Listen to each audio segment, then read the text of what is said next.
The lift wasn't working and he was in pain, so I tried to lift him on my own. Yes, it's bad. I'll need help. Can I help you with that? No, I'm good. Thanks. Workplace injuries hurt the most at home.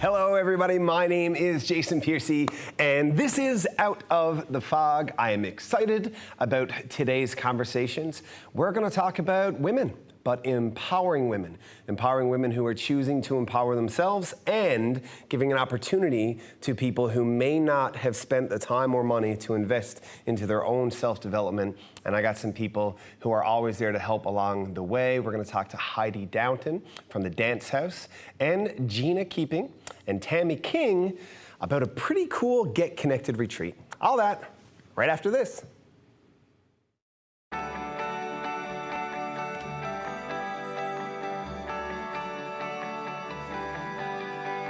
This is Rogers TV. I'd like you to kill Santa Claus. I've come for your head, fat man! You think you're the first? You think I got this job because I'm fat and jolly?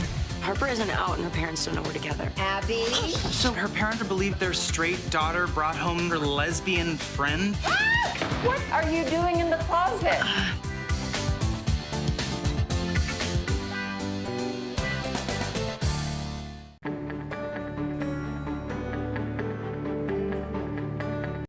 You're watching Rogers TV, St. John's. Welcome back to Out of the Fog. Ladies and gentlemen, old friend of mine with great hair. This is Dan Meades.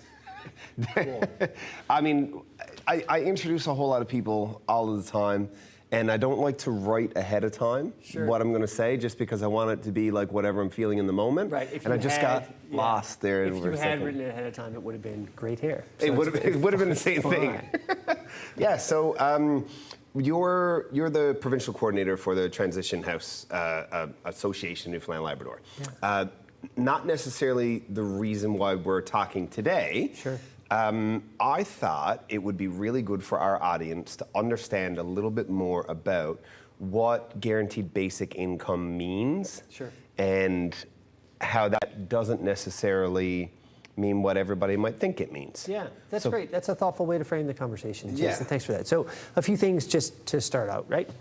Everybody has an intuitive sense of what basic income is, or a guaranteed annual income, or a universal basic income. You can call it whatever you want. What we're really talking about is making sure that everybody in Canada has a base income every month, that they don't go below. Now, that's already the case for certain segments of the population. We have the Guaranteed Income Supplement, which says, hey, if you're over 65 years of age in Canada, you get a guaranteed income. It's right there in the name. All we're saying is that the principle that says old people shouldn't be poor applies to everybody else. So when you're 64, you shouldn't be poor.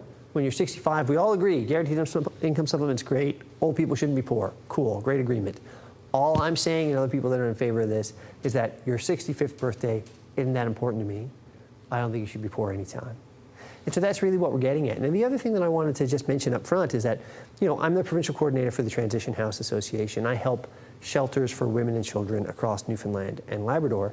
And that is the reason I'm interested in this conversation. Of you, because in theory, the aim is to kind of work yourself out of a job. Oh yeah, listen, I've been doing poverty work for almost 20 years. Right? Yeah, you're never gonna Man, I'd be fine to be out of a gig. But I remember when I first started doing this work, which was a long time ago, the person who hired me was a really smart older guy, and I remember sort of making the same quip to him. I was quite young and idealistic at the time, and I was about to get shipped over to Africa to do this type of work in West Africa. And he said, I said, you know, listen, one of these days we'll be out of a gig. And he said, yeah, Dan, it's a 2,000-year-old problem. I'm sure you're the fella to crack it. It's true. And I remember that to this day, how John sort of was happy enough to put me in my place on what I thought I was going to achieve over my career. But anyway, that's what we're talking about. We're talking about chipping away at this big old problem that is getting worse, right? It's not as though we're like getting closer to figuring out poverty in our communities. In fact, I'd say here in Newfoundland and Labrador, we're at a really negative and scary precipice. In 2020, we saw CERB, which was a great government program that said, hey, look, gosh, COVID's affecting all of us in ways we hadn't thought it was going to. We don't want businesses going under. We don't want everybody losing their houses and defaulting on their mortgages and not paying the rent. We're going to set a payment of $2,000 a month. And really all you need to do to qualify for that payment is put up your hand and say, hey, I really need this $2,000 a month. It wasn't means tested. It wasn't based on what your income had been or what your income might be in the future, what your education level was, what your debt load was. Just said, hey, do you need the money? If you need the money, let's make sure you get it, at least in the short term. Then that was extended. Now it's been transferred to a different type of program. But CERB is a guaranteed annual income. That's fundamentally what we're talking about here. All of Canada got behind that idea because it impacted all of us, right?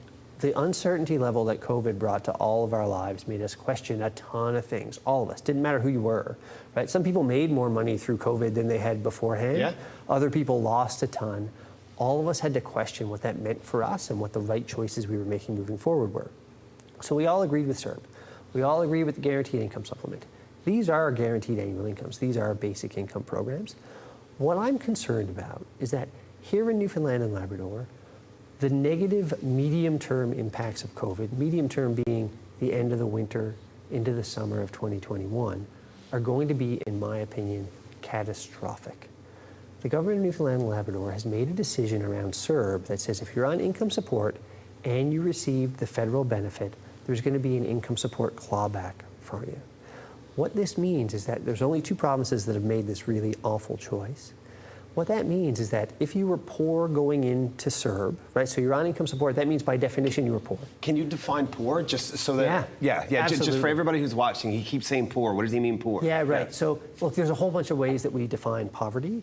One of them is called the market basket measure. It's a pretty good measure. What it says is, like, let's take everything you gotta buy, not the nice to haves, just the need to haves. Yeah. So your rent, you know, like basic food, staples. Food, rent, a little bit of healthcare costs that we all have, those types of things. What does it cost you to live in a given community for a year? To be really simple about it, $25,000 a year is roughly the poverty line in Newfoundland and Labrador. Okay. Now, there are smaller communities in which you can live for less than that. Yes. There are larger communities in which you can't live for $25,000. But to keep the numbers, and I'd urge folks, you can go on the THANL website, thanl.org, you'll find some information on this stuff. There's lots of places to get this, the actual to the penny numbered, which is a beautiful thing about it. Using this measure, we can tell you what it means to be poor or not poor in a given community. For this conversation, we can use 25 grand a year, 24 grand a year, 22 and a half for some communities. Doesn't matter really. What we're saying is, if you were poor going in, so if you're on income support in 2020 leading into those CERB payments, you were definitely poor. If you were a single dude, it was like $660 a month. Like, you're for sure poor.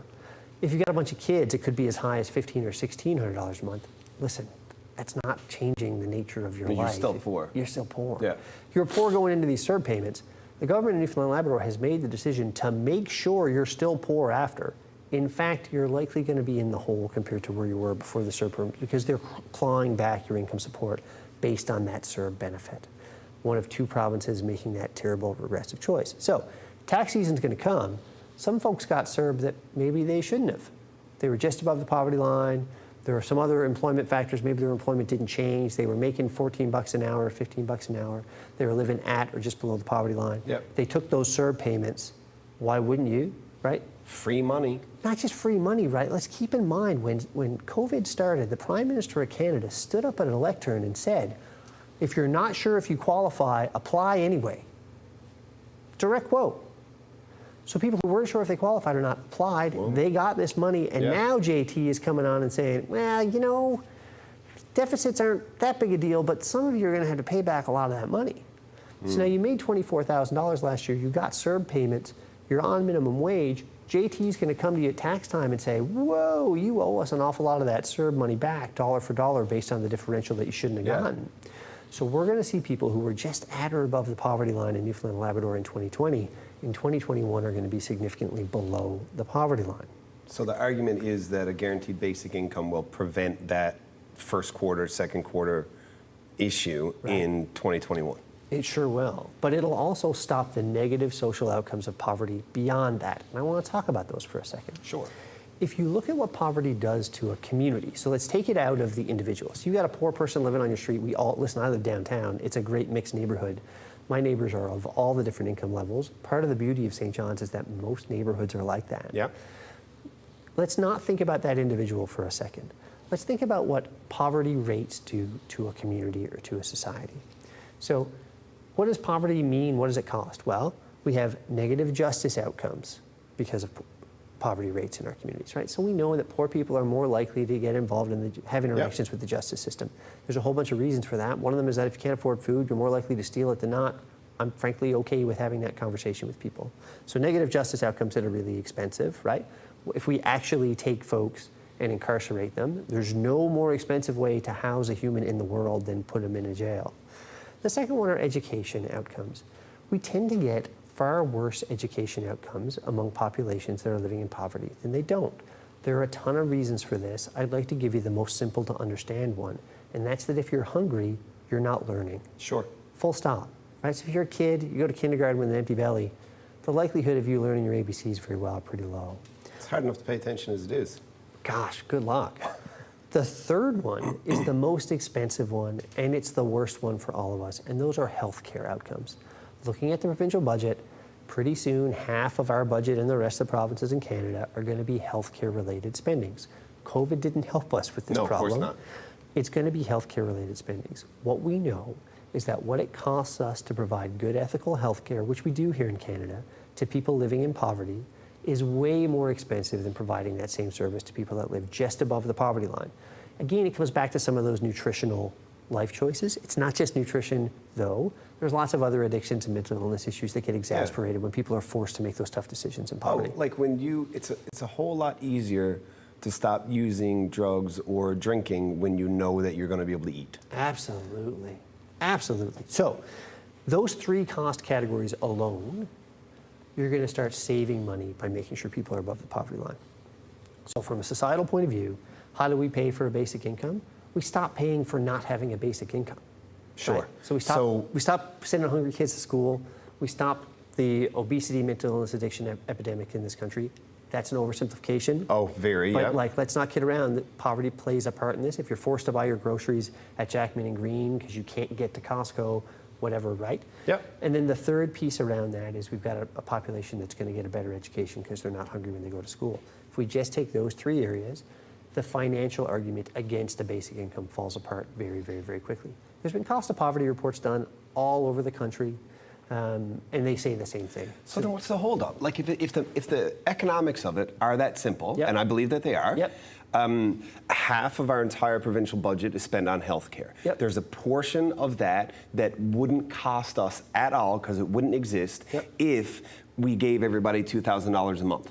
So give all of these people, and I mean, maybe you're just not supposed to say these people. No, man, it's us, it's our neighbors. The category of people for whom they don't have it, give them $2,000 a month, and now suddenly our province debt load has changed dramatically over the course of how many years? Yeah, so there is a lag. That's a great point, right? Yeah. So the savings aren't overnight.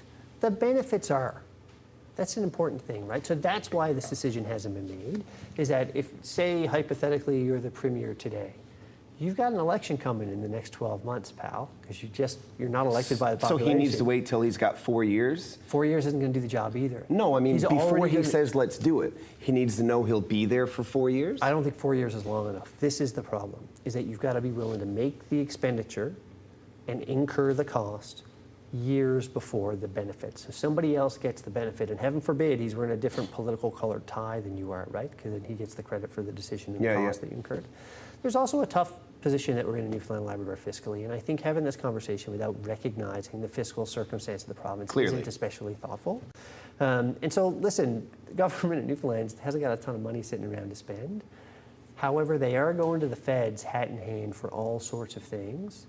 It would be nice if a conversation about rethinking our economy and our social service, our social safety net, was one of the things that they were heading to the feds for. And so myself and a ton of other sort of general do-gooders here in the nonprofit sector have come together and put an open letter out. And it's called Just Recovery in Newfoundland and Labrador. Folks can find it on the internet. To ask the province, to ask the feds for some help on a basic income pilot here in Newfoundland and Labrador, see if we can actually make some of these changes. Yeah. Well, to me, one of the thoughts, and I have elected as the floor directors telling me that our time is up, that this is important and we're going to be talking about it. To me, one of the things that comes to mind to me is that a politician's job sometimes feels like it's just to keep their job. Oh yeah, listen. And that's the worst, because if the role was, and I'm not speaking about, Dr. Fury or anybody in particular. Doesn't matter who you are, yeah. But if the Premier or the Prime Minister, if they viewed their job as to affect positive change, you would no longer be so worried about the blowback of, 42.5% of, your constituents. Yeah. If you looked at your job as fixing things as opposed to keeping your job for next time. We're seeing some changes. I'm not hopeful. When it comes to politics, I'm not a hopeful person, right? I think we all get burned if we have too much hope in our political leaders. Yeah. We have seen some changes, right? So recently there was a private member's motion in the House of Assembly to study a basic income. It's not binding. It doesn't mean they're going to do anything other than maybe strike a committee to talk about. But isn't this old information? It really is. Are we just spending another $200,000 on another research project? Well, they haven't even gone that far. All they've said is that they're going to sit around as MHAs and talk about it. Well, so we'll see what happens. I would, I think right now, post-COVID, pre the wave of poverty that is coming, friends, let's not kid around. This is the chance to make positive change. And if we don't do it now, the impacts in 2021 are going to be pretty drastic. There'll be more to undo later. Yeah. Dan, thank you very much. Nice to see you. As always, and ladies and gentlemen, we'll be right back after this. All right, girls.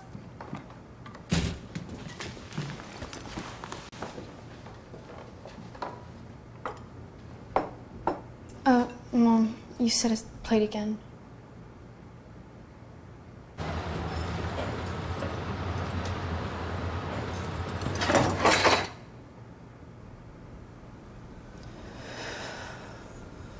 Workplace injuries hurt the most at home.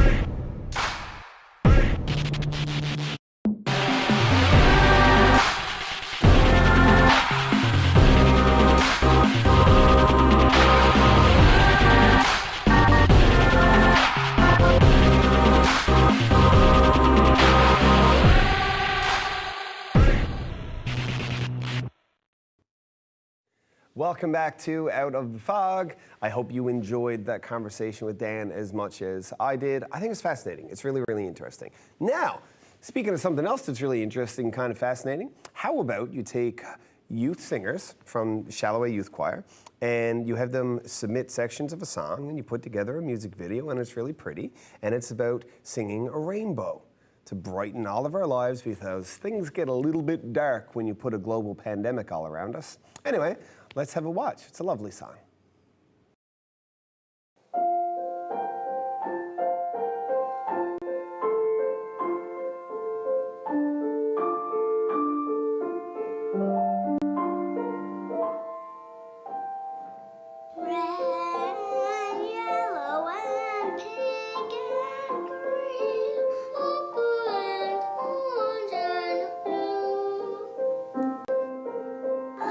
Sing a rainbow.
Welcome back to Out of the Fog. So that's adorable. It's so sweet and it's so heartwarming and it just gives you the fuzzies. And this is the right time of year to be getting the fuzzies. Like we're sneaking up on Christmas here. Which makes me wonder, do you think that Santa Claus, because he's magic, right? Do you think that Santa Claus has to wear a mask when he comes down the chimney to get into your house? Or if you don't have a chimney and you leave one of those keys, like I do at my place, do you think he has to wear a mask? And should I sanitize the key before or after? And like, what about the cookies? Do they need to be like in an hermetically, is that the right word? Sealed container? Like for all of that stuff? Anyway. Oh, I heard somebody brought up, like, this is a conspiracy theory and I'm only gonna touch on it for a second. Dan was talking about guaranteed basic income. Somebody told me that the whole reason that Trudeau put the whole CERB thing out there of $2,000 was to test and see if a universal basic income would work. Isn't that ridiculous? Or is it? Maybe it's real. I don't know. We'll see. Anyway, we'll see you next week. Have a great night. Bye.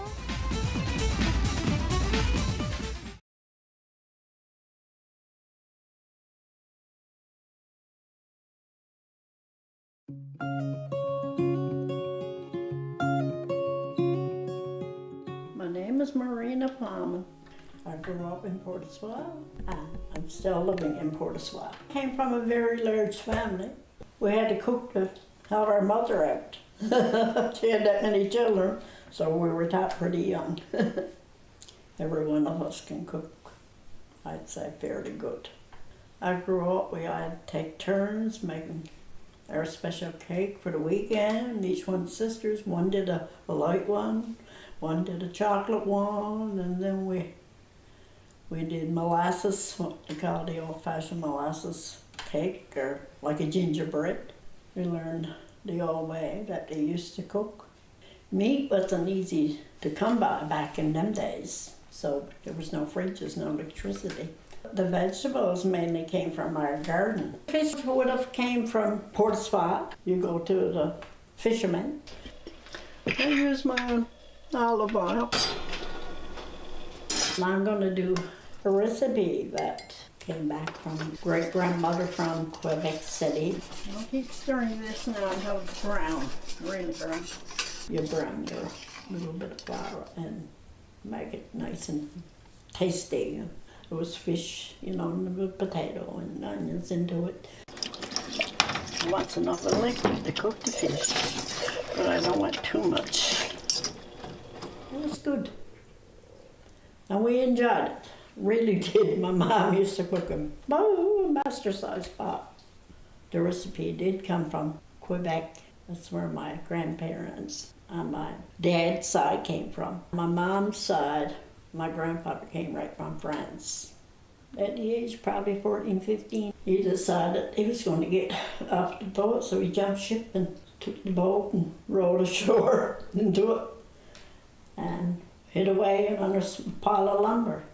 And the man that owned the land, he came out that morning, saw the men coming off the boat. He knew they were looking for someone.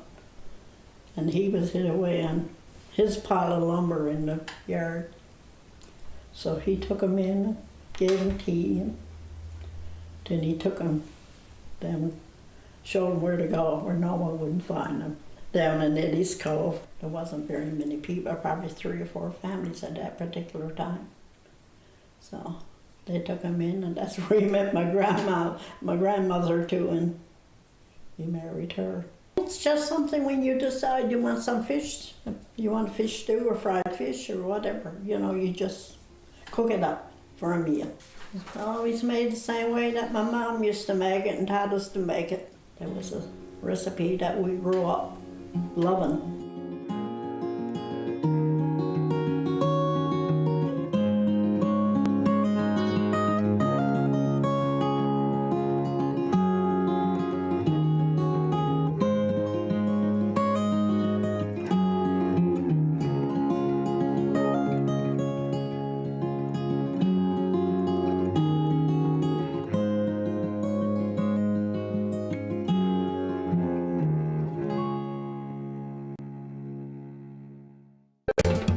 Call the Rogers TV viewer response line, email us,